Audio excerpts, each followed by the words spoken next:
Wer den Fernseher im Jahre 1973 einschaltete, erlebte zum Beispiel die Rolling Stones auf Deutschland-Tournee. Sah Plateauschuhe, Schlaghosen und Miniröcke, die das Straßenbild prägten. Und konnte etliche Herren beobachten, die ganz ungeniert einem neuen Trend frönten, dem Toupet. Die gute Laune in der Gesellschaft endete allerdings abrupt, als die ersten Schreiben der Öllieferanten in die Wohnstuben flatterten.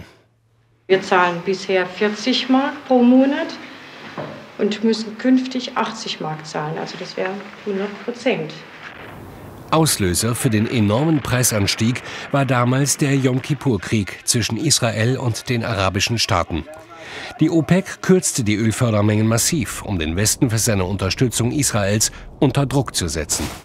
Kostete das Fass Rohöl im November 1973 noch 4,60 $, so sprang der Preis bis Februar 1974 auf 15,50 $, mehr als dreimal so viel. In Deutschland kam es zu sonntäglichen Fahrverboten, um Öl zu sparen. Straßen wurden zu Fußgängerzonen oder für Kutschfahrten genutzt. Nicht jeder konnte darüber schmunzeln. Das ist der größte Witz des 20. Jahrhunderts. Also von dem Sonntagsfahrverbot halte ich nichts. Das ist eine große Scheiße. An dieser Zeit kann sich Unternehmer Eberhard Flammer nur zu gut erinnern. Heute leitet er einen Autozulieferbetrieb von Biedenkopf aus mit weltweit 1300 Angestellten.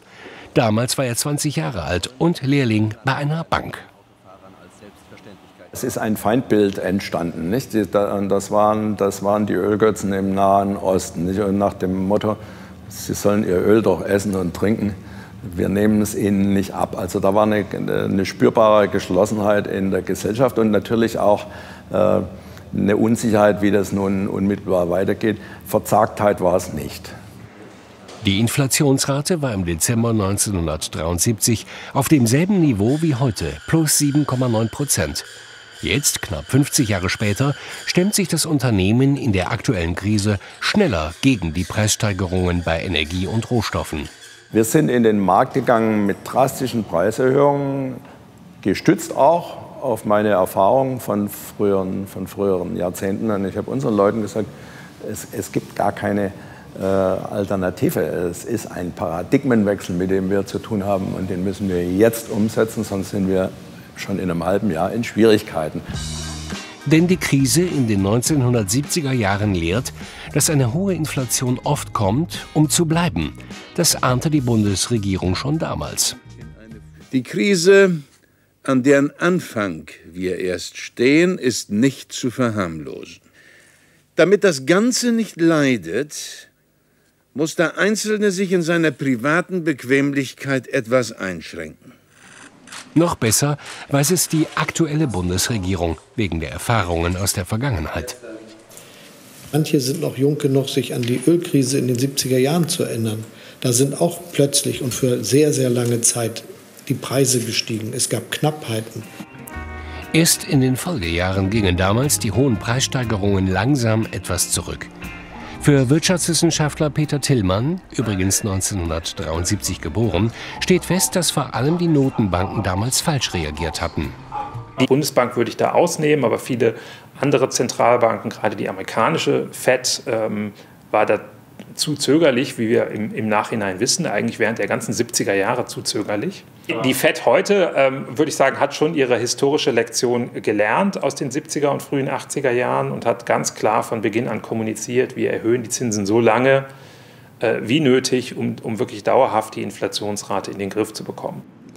Die Europäische Zentralbank hat vergangene Woche den Leitzins um 0,75% erhöht, so stark wie noch nie in ihrer Geschichte. Denn auch das lehren die 1970er Jahre, eine hohe Inflation kann sich negativ auf den gesamten Arbeitsmarkt auswirken. Zählte Deutschland 1973 noch 273.000 Arbeitslose, kletterte die Zahl im Folgejahr auf 582.000. 1975 auf rund 1,1 Millionen. Binnen 3 Jahren also eine Vervierfachung. Zumindest dieses Szenario drohe derzeit nicht, prophezeit der Ökonom. Wir haben eine alternde Gesellschaft, wir haben wenig Migration in den Arbeitsmarkt. Das heißt, wir verlieren potenziell Arbeitskräfte jedes Jahr. Und das ist eben auch eine andere Situation als in den 70er Jahren, als wir eine relativ junge Gesellschaft waren, wo wir viele potenzielle Arbeitskräfte hatten. Das ist jetzt anders. Allerdings gilt unter Experten als wahrscheinlich, dass es bald zu einem massiven Konjunktureinbruch in Deutschland kommt. Das wäre dann wiederum eine Parallele zu damals. 1973 wuchs die Wirtschaft noch um 4,8%, ging dann im Folgejahr auf 0,9% zurück.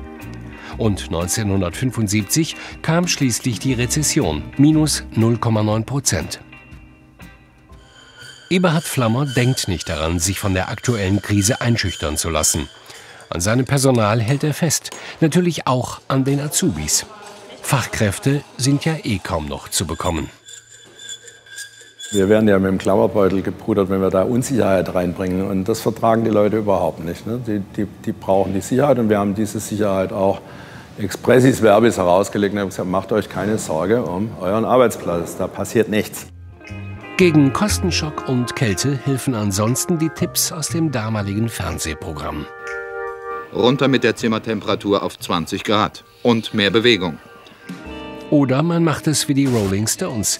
Die haben bislang jede Ölkrise, Finanzkrise, Corona-Krise durchgestanden, indem sie einfach immer weiterspielen.